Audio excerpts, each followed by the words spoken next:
اے eco آدھن چوڑائی، اے چہرے دی چوڑائی ہی ہے، اے چہرے دی چوڑائی ہے، چوڑائی اے جتھوں اے وال جمدن نا اے جا جو کو سڑینے آئے عمومی طور دے ہوتے ہیں، یعنی اکثریت جرے وال اتھو جمدن اتھو رکھ کے والاں دے جمن والی جا تو رکھ کے اے جڑی داڑھی ہے داڑھی اندے تلے تک ایکو آدھن لمبائی، ایکو کیا آدھن لمبائی، ایک کان دی پٹی تو گھن کے تے این کان دی پٹی تک جتھوں وال جمدن اتھو رکھ کے تے داڑھی دے تلے تک ایکو آدھن چوڑائی لمبائی۔ یہ جیری چہرے دی لمبائی یا چوڑائی دسی گئی ہے، اگر نہوں برابر دھومن دے اندر کوئی جاس خشک رہ گئی ہے تب وضو ساڈا کہہ نہیں تھیا، وضو کہہ نہیں تھیا۔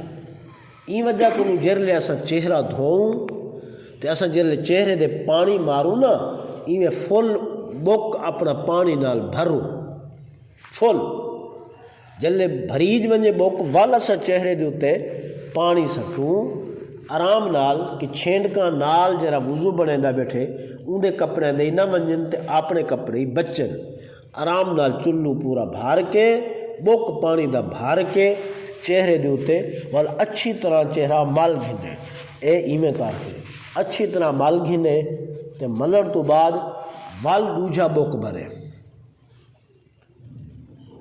وال چہرے دے اتے پانی آہستہ آہستہ یہ زور دا جرا چھٹا مرے نے نا زور دا چھٹا فقہا ایک اچھا نہیں سمجھ دے، وال ترائے بک پانی دے کم از کم چہرے دے مارے تاکہ چہرہ اچھی طرح دھوپ ونجے کوئی جا خشک نہ رہ ونجے۔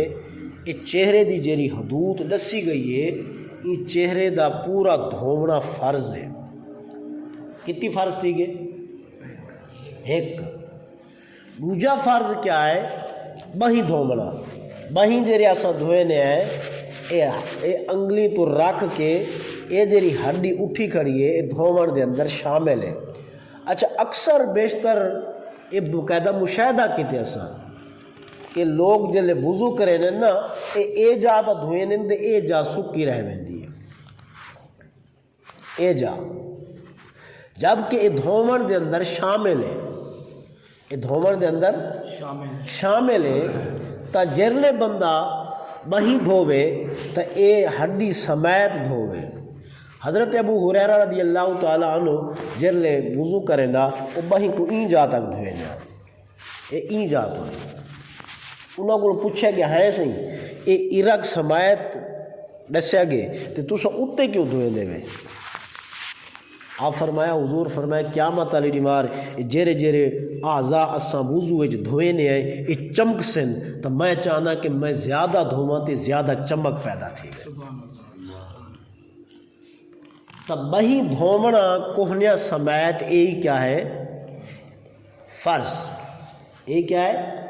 کتنی فرض تھی گئے وضو دے؟ دو فرض تھی گئے۔ پہلا فرض کیا ہے؟ بولو اونچی آواز میں ذرا۔ دوجا فرض کیا ہے؟ کونیا سمیت بہی دھوڑی، کونیا سمیت۔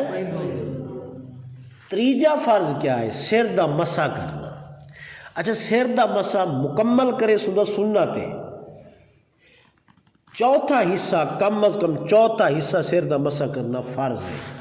ان دا طریقہ کار ہے اگر چوتھا حصہ کروں تو ول ایویں ہاتھ سینہ چا کروں، ہاتھ سینہ کر کے نا اے ایویں پھیروں چا، اے ایویں کر کے بھاویں اے ہاتھ سینہ کر کے ایویں پھیروں چا۔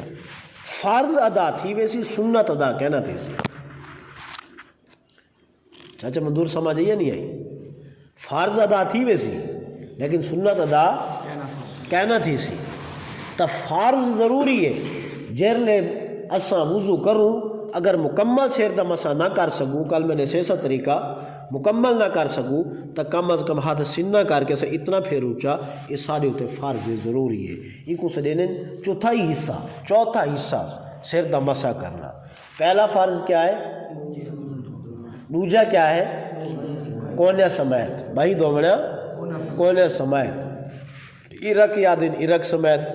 تیجا فرض کیا ہے؟ چوتھا حصہ سر دا مسا کرنا۔ کیا؟ چوتھا حصہ سر دا مسا کرنا۔ چوتھا فرض کیا ہے؟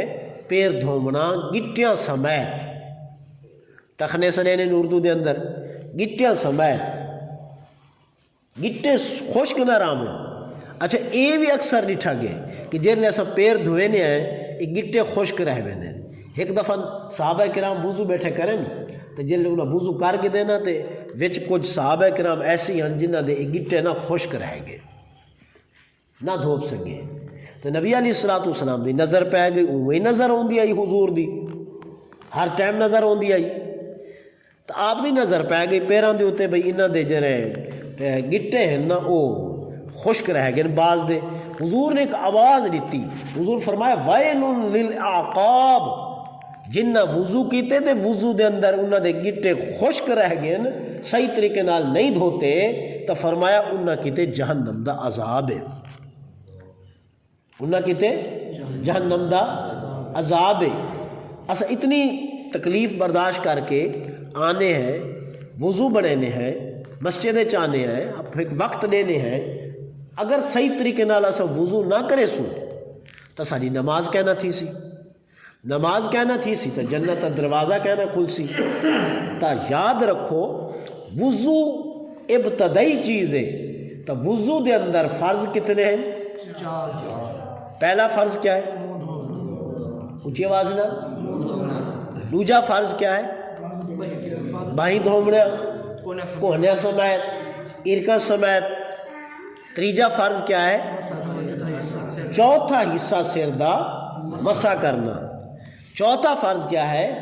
پیر دھومنا گٹیاں سمیت، پیر دھومنا گٹیاں سمیت۔ یہ مکمل تھی گیا تو سمجھو کہ سارا وضو مکمل ہے۔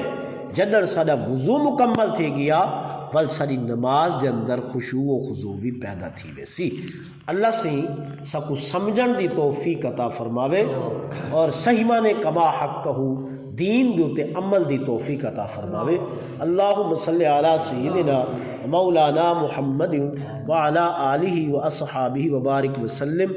لسیاں مختصر درس دیتے اپنی بارگاہ دے اندر قبول فرما، سارے گناہوں دی مغفرت فرما، سارے والدین دے گناہوں دی مغفرت فرما، حضور دی امت دی بخشش فرما، سارے موتا بزرگ نوجوان بچے بچیاں خواتین بحالت اسلام جیری دنیا تو پردہ کر گن اللہ سیاں انہاں دی مغفرت فرما۔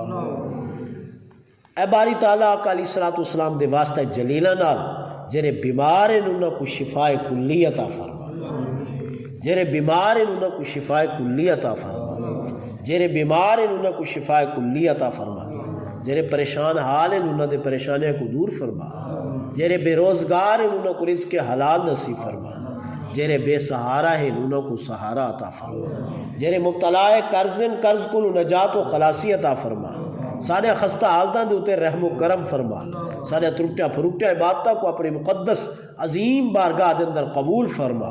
اللہ سارے رزق و جان مال اولاد حرکات سکنات کے اندر برکت و رحمت دا نزول فرما، آفات اسمانیہ واردیہ کو محفوظ فرما۔